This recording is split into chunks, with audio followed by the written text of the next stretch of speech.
আসসালামু আলাইকুম, শুভ সকাল সবাইকে। কি অবস্থা সবাই, কেমন আছেন সবাই? সকালবেলা ঘুম থেকে ওঠার পরে নাস্তা করার পর হঠাৎ করে আমাদের একজন স্পেশাল গেস্ট আসে। তার জন্য একটু চা, একটু রং চা এবং কিছু ফল ফ্রুট আর একটু সেমাই রান্না করি, সবকিছু সার্ভ করতেছি। আসলে আমরা যখন নাস্তা করেছিলাম তার আগ মুহূর্তে যে মেহমানটা আসার কথা ছিল, যদিও আমি বিশ্বাস করিনি, তারপরে এসেছে যেহেতু, তাই একদম শর্টকাট সবকিছু গুছিয়ে আমরা নাস্তার পর উনি এসেছে। যদিও নাস্তার আগে আসলে আমরা হয়তো বা রুটি পরোটা এগুলো আমাদের সাথে আমরা যা খেয়েছিলাম তাই দিতাম। তো এই যে সবকিছু নাস্তাগুলো ওনাকে দিয়ে ওনার সাথে আপনার ভাই কথা বলতেছে। নামটা আর প্রকাশ করলাম না, নাম প্রকাশে অনিচ্ছুক, কারণ ওনার নামটা বলা যাবে না। তো দুপুরের জন্য সবকিছু রান্না করার জন্য গুছিয়ে নিচ্ছি। তেলাপিয়া মাছ, তারপর চেউয়া মাছ। তো চেউ মাছগুলো আর তেলাপিয়া মাছ দুটোর মধ্যে ভালো করে লবণ দিয়ে ভালো করে কষলিয়ে তারপরে ধুয়ে ফ্রেশ করে যখন খসখসে ভাবটা মাছে চলে আসলো, তারপর আমি লেবুর রসটাকে দিয়ে আবার 10-15 মিনিট রেখে দিলাম। এদিকে বাজার সদাই করা হয়েছে। তো হরেক রকমের বাজার, যেহেতু আবার প্রতিদিনের মতো কাজ চলে এসেছে। আসলে রমজানের একরকম, রমজান ছাড়া আমাদের বাংলাদেশের রান্নাবান্না একরকম। 3 বেলা খাও যুদ্ধ, একটা প্রতিনিয়ত রান্না বান্না নিয়ে একটা প্যারা, সব কিছু। আমার রমজানটা অনেক বেশি ভালো লাগে। তবে রমজানের চেয়ে যে আর 11টা মাস, ওই 11টা মাস যে রমজানটাকে আমার কাছে বেশি প্রাধান্য দিতে ভালো লাগে, বা ভালো লাগে রমজান মাসটাকে। আমার কাছে মনে হয় যেন একটা শৃঙ্খলতা থাকে, মনের মাঝে একটা আবেগ থাকে। ইফতার রেডি করা, সন্ধ্যা রাতের খাবার রেডি করা, ভোর রাতের খাবার রেডি করা। তো রমজানের কথা আর নাই বলি, অনেক অনেক মিস করছি রমজানকে।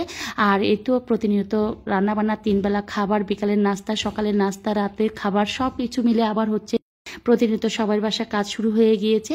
আজকে যেগুলো কাটাকাটি করছি তার মাঝে লাউ শাকটাকে আমি নিজে কাটছি। প্রতিনিয়ত আমি সবার সাথে শেয়ার করি ব্লগগুলোতে যে শাকটা আমার কাছে নিজে রান্না করতে বা নিজে কাটতে বা নিজের মতো করে গুছিয়ে পরিষ্কার পরিচ্ছন্ন করে ধুয়ে রান্না করতে ভালো লাগে। 12 মাসের মধ্যে একদম এমন কোনো সপ্তাহ নাই যে 5-6 বার আমার বাসায় যে লাউ শাক আনা হয় নাই। সপ্তাহে 2 থেকে 3 বার লাউ শাক আনা হবে। আর বেশিরভাগ হয় লাল শাক, পালং শাক একাত্র করে চিংড়ি মাছ দিয়ে রান্না। আর শীতকালে আসলে সব শাকই খাওয়া হয়। তো সিম এনেছিল, সিমগুলোকে দিয়ে আজকে নতুনভাবে শাকটাকে রান্না করছি। এই রান্নাটা আমার শাশুড়ির রেসিপি।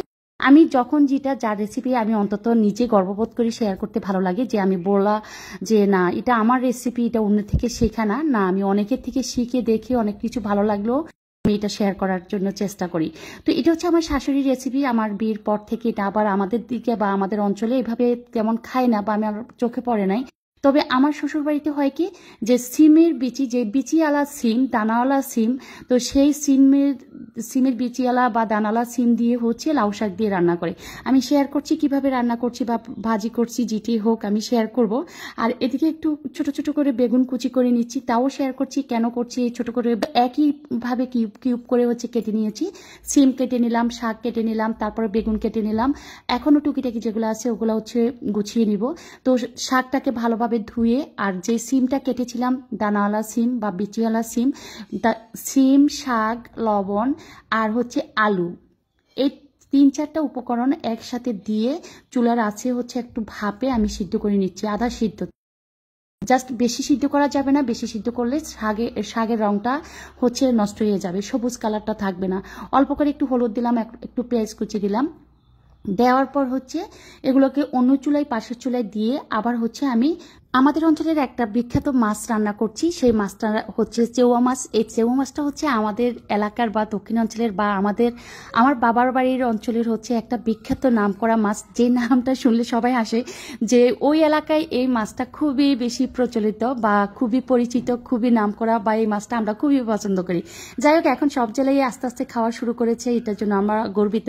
তো ওই যে চেউয়া মাছটাকে আমি লেবুর রস দিয়ে মেখে রেখেছিলাম, তো সেগুলোকে আবার ভালো করে ধুয়ে মশলা কষিয়ে বেশি করে ঝাল দিয়ে ভুনা করে নিচ্ছি।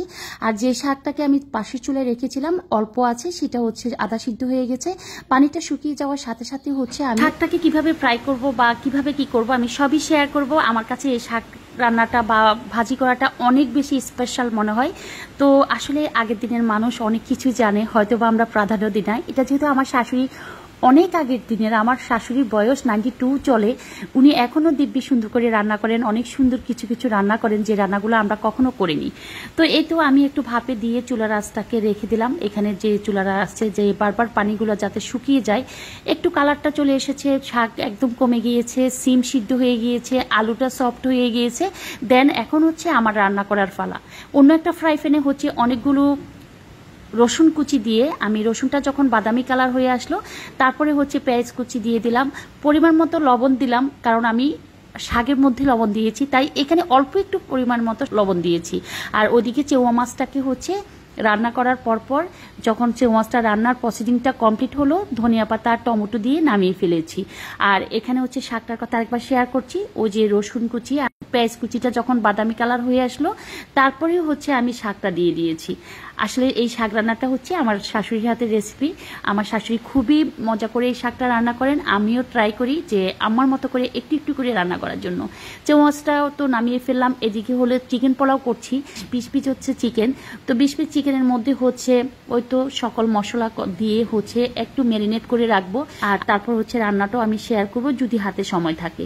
আপনাদের বাসায় আজকে কে কি রান্না করেছেন অবশ্যই শেয়ার করবেন, আর আমার সাথে যদি কারো রান্নার সাথে মিলে যায় তাও অবশ্যই কমেন্টস বক্সে জানাবেন। কারণ অনেক সময় হয় কি, এই তুমি কি রান্না করেছো, আল্লাহ আমি না আজকে চিকেন পোলাও করেছি, আল্লাহ কি বলিস আমার বাসায় সেম চিকেন পোলাও আজকে আমি করেছি।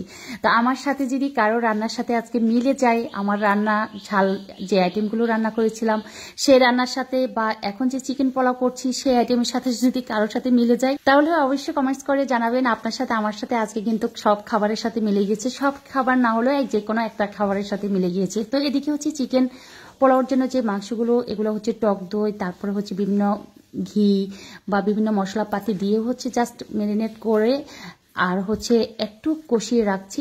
গোসল করার আগে হচ্ছে পোলাওটা করব, করে দেন হচ্ছে এটার সাথে মিক্সড করে দিব। চিকেনের সাথে হচ্ছে প্যাকেট মশলাটা ইউজ করলাম, আমার কাছে মনে হয় যেন প্যাকেট মশলাটা ইউজ করলে মশলার যে গ্রানটা এটি একদম সুন্দর একটা চেঞ্জ হয়ে যায়। তো আর হচ্ছে গরুর দুধ ইউজ করলাম। তো সবকিছু ইউজ করে হচ্ছে মশলা কষিয়ে মাংসগুলোকে কম আছে সিদ্ধ করে দেন হচ্ছে পোলাওটা হচ্ছে ওই যে বললাম লাস্টে করব। আজকে রান্নাগুলো কার কাছে কেমন লেগেছে, আমার শাশুড়ির রান্নাটা কেমন লাগলো, আমার রান্নাগুলো কেমন লাগলো, আমাদের বাড়ির বা আমাদের এলাকার যে বিখ্যাত মাছ রান্নাটা সেটা কেমন লাগলো সবকিছু জানাবেন। আর সাদা ভাত আর হচ্ছে দুধটাকে একটু জাল দিচ্ছি। সবকিছু মিলিয়ে আজকের ব্লগটাও আমি এখানে শেষ করে দিব, সবার কাছে থেকে বিদায় নিব, কারণ সবাই অনেক বেশি আমার রান্নাবান্না লাইক করেন আর আমাকে অনেক বেশি ভালোবাসেন। আল্লাহ হাফিজ, সবাই অনেক বেশি ভালো থাকবেন, সবার জন্য দোয়া।